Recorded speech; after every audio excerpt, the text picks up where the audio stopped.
Few television shows manage to balance humor and philosophy as elegantly as Las Fierbinți, and Viața Dublă stands as one of its most emotionally resonant episodes. Beneath the rustic humor lies a study of self-deception and moral fatigue.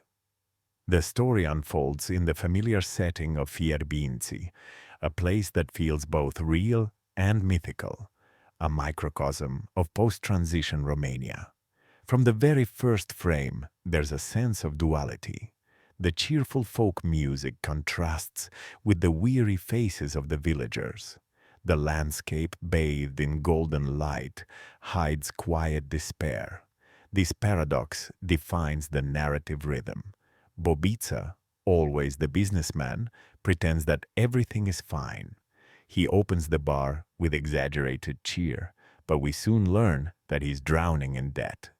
His double life is not criminal, it's emotional. He performs happiness because reality is unbearable. His smile is armor. Meanwhile, Gianni invents stories of success to impress Dalida, who herself pretends indifference to his advances while secretly longing for affection. Their interactions are both comic and tragic, a dance of mutual pretense. Each scene reveals that duplicity is not a moral flaw, but a coping mechanism. In Fierbinți, everyone lies a little, because the truth is too heavy to carry.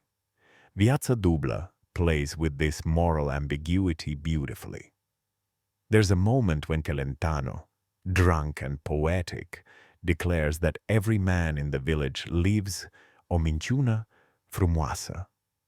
The line lingers like a confession. The episode's humor softens the blow, but its philosophical undertones are unmistakable. Watching it, I found myself thinking about how we all curate our identities, online, in relationships, in our careers, seeking acceptance while hiding vulnerability. The village of Fierbinți becomes a mirror to the modern self, fragmented by performance. The visual style enhances this theme. Reflections appear repeatedly. Mirrors, puddles, windows. The direction frames characters through glass, suggesting that we never see them directly, only through distortion.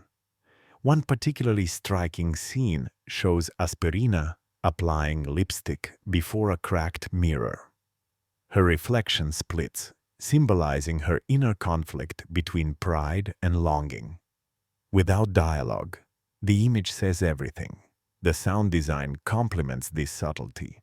When laughter echoes in the bar, it feels distant, hollow. Even the cheerful accordion theme sounds slightly off-key, hinting at the emotional dissonance beneath the surface. The brilliance of Viața Dublă lies in its refusal to separate the comic from the tragic. When Firițel jokes about escaping to Spain, everyone laughs, yet no one doubts he wishes it were true. This blend of irony and sincerity gives the show its universal appeal. What appears as light entertainment becomes a moral reflection on how people endure through illusion.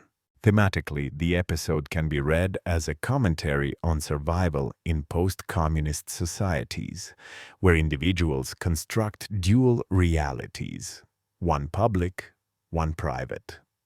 But its reach is broader.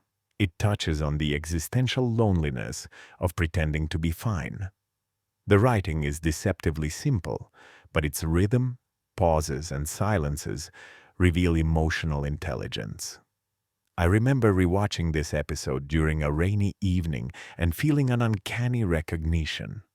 I thought about the countless times I laughed in rooms filled with people while feeling completely elsewhere.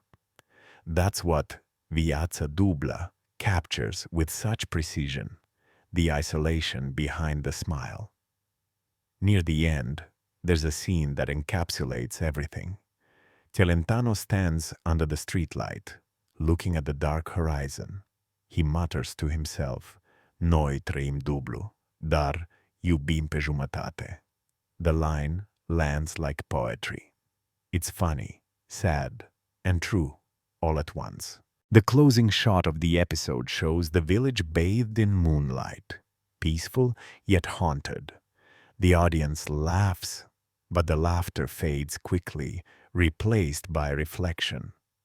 What remains is not the joke, but the truth it conceals. Viața dublă reminds us that we all live between truth and illusion, and sometimes that's the only way to survive.